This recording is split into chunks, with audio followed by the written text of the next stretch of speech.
Dividend discount model আছে, কিন্তু নাম থেকে বোঝা যাচ্ছে যে কি আমরা যে ডিভিডেন্ড গুলা পাবো সেগুলাকে মূলত এখানে ডিসকাউন্ট করে ভ্যালুয়েশনটা করা হবে। আচ্ছা, এখানে বলতেছে consider investor who buy share of steady state electronic limited, এবং সে প্ল্যান করতেছে এটাকে 1 বছর ধরে রাখবে। তাহলে এটার ইন্ট্রিনসিক ভ্যালু হবে কোনটা? Present value of the dividend to be received at the end of the first year. তারপর একটা হচ্ছে কি দ্য এক্সপেক্টেড সেল প্রাইস, ওই ইয়ার 1 বছর পর ওই শেয়ারটা। আচ্ছা, keep in mind to the future price and dividends are unknown, বলতেছে কি আমরা আসলে জানি না যে ডিভিডেন্ড কত হবে আর একটা হচ্ছে ফিউচার প্রাইসটা কত হবে। Dealing with expected not certain value, এক্ষেত্রে তাহলে ডিল করতে হচ্ছে এক্সপেক্টেড ভ্যালুর উপর যেটা নিশ্চিত না। আর আমরা অলরেডি এস্টাবলিশ করছি যে কি we have already established B0, মানে এই সময়ের ভ্যালু হচ্ছে গিয়ে ওই ডিভিডেন্ড প্লাস প্রাইসের টাকা ডিভাইডেড বাই সেটাকে প্রেজেন্ট ভ্যালু করবো। ওই যে একটু আগে এখানে আলোচনা এটাই ছিল। আচ্ছা, মোট কথা আমাদের কি করবো, ওই যে ইয়া করবো প্রেজেন্ট করবো প্রেজেন্ট ভ্যালু করবো। বলতেছে যদিও এই বছরের ডিভিডেন্ডটা আমি কি করতে পারবো, প্রেডিক্ট করতে পারবো কি থেকে, কোম্পানির হিস্টোরি থেকে, কিন্তু কিভাবে আমরা কি C1 কে এস্টিমেট করব? The year in price according to 18.a B1 the year in intrinsic value will be. আচ্ছা, আর 1 বছর পরের ইন্ট্রিনসিক ভ্যালুটা কি হবে? ইন্ট্রিনসিক ভ্যালু হবে তার পরবর্তী বছরের কি ডিভিডেন্ড, তারপর প্রাইস, তারপর ডিভাইডেড বাই কি সেটাকে আমরা কি করব, সেটাকে ভ্যালুয়েশন করব। এই যে সেটা হবে গিয়ে কি এই P1টা। এখন আমরা অ্যাজিউম করতেছি যে কি the stock price will be selling for its intrinsic value for the next year, মানে stock price এর আর intrinsic value সেম হবে। stock price আর intrinsic value সেম হওয়া মানে কি আমার ভ্যালুয়েশন যত প্রাইস অত, যেহেতু নেক্সট ইয়ার তাইলে B1 equal to P1, we can substitute this can for P1 into equation। এই যে আমরা তাইলে ইকুয়েশনটাকে কিভাবে লিখতে পারি, এভাবে যেহেতু B1 সমান সমান P1, সো এখানে B1 এর জায়গায় আমি এটা লিখলাম, আর এটার জায়গায় কি এটা তো লিখলামই। এই যে the equation may be interpreted as the present value of dividend plus share price for a 2 year holding period. Of course, now we need to come up with a forecast of P2, আমাকে তাহলে P2 এর কি করতে হবে, forecast করতে হবে। Continuing in the same way we can replace by এই যে P2, তখন P2 কে আমরা রিপ্লেস করতে পারি আবার কিভাবে, D3 plus P3 divided by 1 plus K, এই যে which relates P0 to the value of dividend plus the expected sales price for a 3 year holding period। এই যে তাইলে আমরা কি কিভাবে ভ্যালুয়েশনটা করতে পারি, এভাবে আলটিমেটলি যত বছর পর্যন্ত কি করা হবে এটা ধরে রাখা হবে অত বছর পর্যন্ত। এই যে notice the similarity between the formula and bond valuation formula we encountered in chapter 14. Each relates price to the present value of a stream of payment। এই যে দুইটার ক্ষেত্রে আমরা দেখতেছি কি আসলে ভ্যালুয়েশনটা হচ্ছে কি ওই যে ফিউচারে যে ভ্যালুগুলা, যে ক্যাশ ফ্লো গুলো আসবে সেগুলোর present value, and a final value, final payment সেটার কি প্রেজেন্ট ভ্যালু। তা কি ডিফারেন্স ফর স্টক, আর স্টকের ক্ষেত্রে হচ্ছে গিয়ে আমরা যে বন্ড ভ্যালুয়েশন করছি ওখানে দেখছিলাম বন্ডের যে কতটা আমরা পাবো, ক্যাশ ফ্লো পাবো, কত পাবো সেটা ছিল নির্দিষ্ট, কিন্তু এই ক্ষেত্রে সমস্যা হচ্ছে কি এটা আনসার্টেন। এই যে lack of a fixed maturity date and the unknown sales price at the horizon date, এগুলো হচ্ছে আননোন, আমরা জানি না।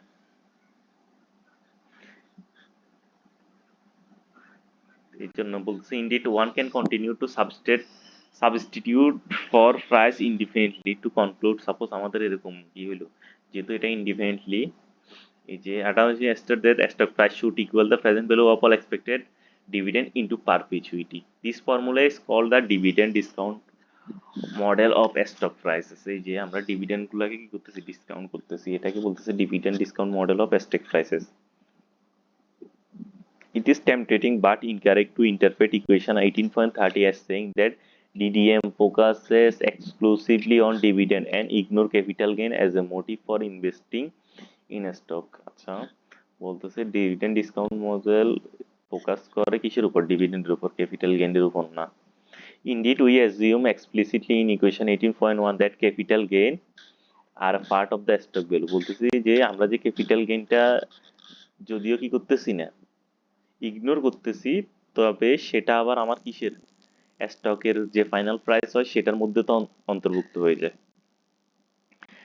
The reason only dividend appear in equation 18.3 is not that investor ignore capital gain। তার মানে কি আসলে সে ক্যাপিটাল গেইনকে ইগনোর করতেছে না। It is stated that those capital gain will reflect dividend forecast at the time of the stock is sold। আচ্ছা, এটা কখন reflect করবে, যখন স্টকটা সোল্ড করা হবে। That is why in equation 18.2 we can write the stock price as the present value of dividend plus sales price for any horizon date। এই যে এখান থেকে ইজিলি বোঝা যাচ্ছে, এখানে ফি জিরোটা আবার আমি ইনক্লুড করতেছি। The value is then discounted, এই যে ভ্যালুগুলোকে আজকের দিনে ডিসকাউন্ট করা হয় অর্থাৎ টাইম জিরোতে।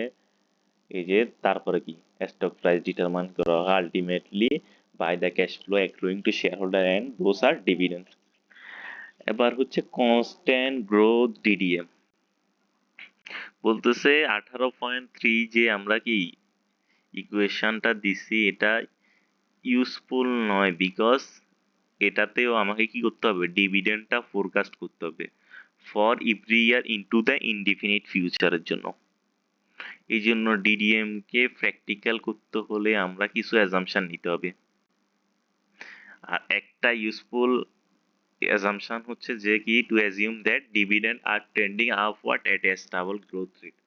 ডিভিডেন্ড গুলা ধীরে ধীরে প্রত্যেক বছর একটা নির্দিষ্ট হারে কি হইতে থাকবে, বৃদ্ধি পেতে থাকবে, যেটাকে আমরা বলি এই যে g, suppose 5%, and the most recently paid dividend হচ্ছে সাপোজ 3.8 টাকা, 81 টাকা। তাহলে আমার এক্সপেক্টেড ফিউচার ডিভিডেন্ড কত হবে, সামনের বছর হবে 4 টাকা, তারপরের বছর হবে 4 টাকা 20 পয়সা, তারপরের বছর হবে 4 টাকা 41 পয়সা, 5% গ্রোথ রেটে এভাবে চলতে থাকবে। তাইলে আমরা কি করতে পারি, এই যে এখানে 4 টাকা, তারপরে 1 প্লাস কি ইয়ার রেট রিকোয়ার্ড রিটার্ন, তারপরে পরবর্তী বছর 4.20, তারপর 1 প্লাস রিকোয়ার্ড রেট স্কয়ার, তারপর 4.41, তারপর এইভাবে করে আমরা কি করতে পারি, কন্টিনিউ করতে পারি।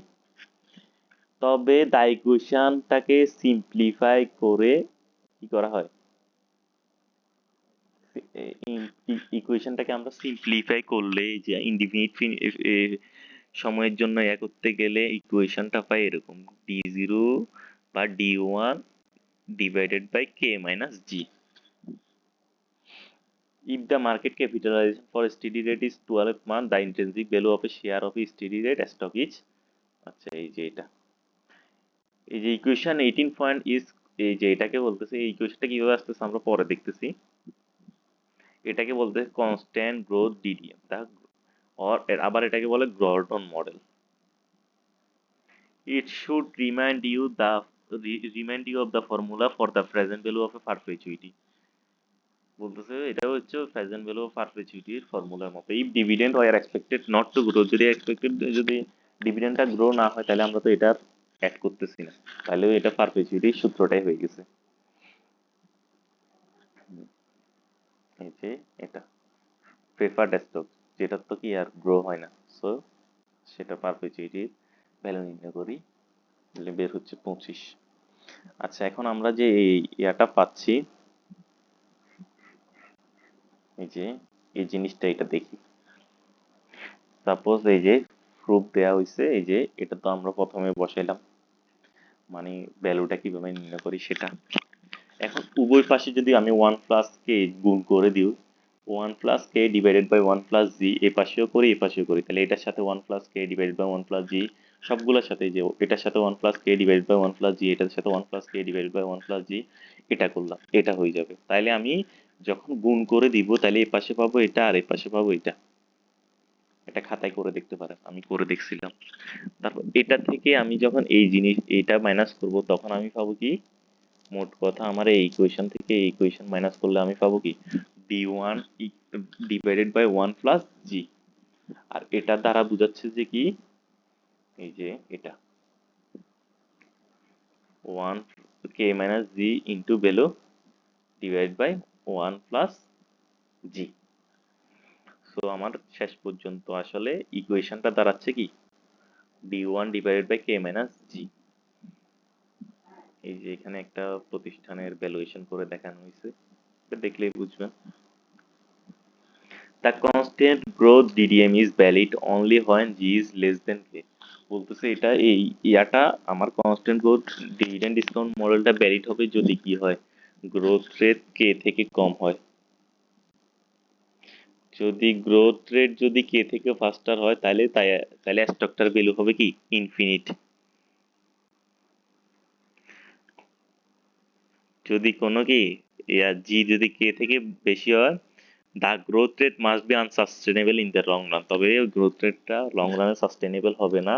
chances though discussed below, the constant growth DDM is so widely used by the stock market analysts that it is worth exploring some of its implication and limitation. The constant growth rate DDM implies that a stock value would be greater, স্টকের value কখন greater হবে, যদি এটার expected dividend পার share যদি বেশি থাকে, তারপরে যদি মার্কেট ক্যাপিটালাইজেশন বা রিকোয়ার্ড রেট অফ রিটার্ন যদি কম থাকে, তারপরে গ্রোথ রেট যদি বেশি থাকে, তাহলে কি হবে, স্টকের প্রাইসটা বেশি হবে।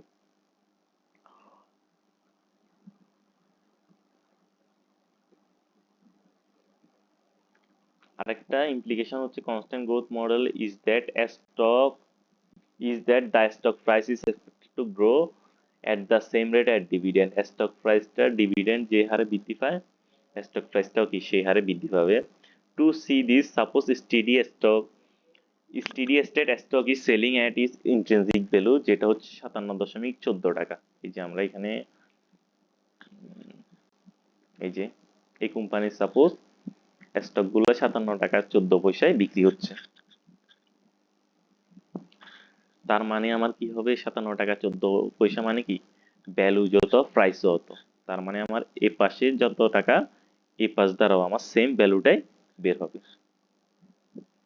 Notice that price is proportional to dividend, price কিসের সাথে, প্রাইস যত বৃদ্ধি পাবে, আমি বলছি কি যে স্টক প্রাইস কিসের সাথে সাথে, ডিভিডেন্ডের সাথে সাথে বৃদ্ধি পাবে। Therefore the next year when the dividend paid to the state, মানে এই কোম্পানি যখন তার স্টক হোল্ডারদেরকে দিয়ে দিবে, ডিভিডেন্ড দিয়ে দিবে, আর expected to be higher by 5%, তাহলে এটা কত বাড়বে, 5% বাড়বে। প্রাইসও কত বাড়বে, তাহলে 5%, তাহলে এটা দেখি। এই যে তাহলে ডিভিডেন্ড হয়ে যাচ্ছে 4.20, আমি ভ্যালুয়েশন করলে প্রাইস পাচ্ছি কত, 60। এই যে যেটা হচ্ছে 57.14 থেকে কত পার্সেন্ট বেশি, 5% বেশি। এই জন্য বলতেছে therefore the DDM implies that when dividend grow at a constant rate, dividend যখন constant rate বাড়ে, the rate of price appreciation in any year will equal to the growth rate. For a stock whose market price equal its intrinsic value, the expected holding period return will be, তখন তাদের holding period return তার মানে কি dividend yield আর capital gain yield. This formula allow us to infer the market capitalization rate. Market capitalization rate বলতে required rate of return for it the stock is selling at its intrinsic value.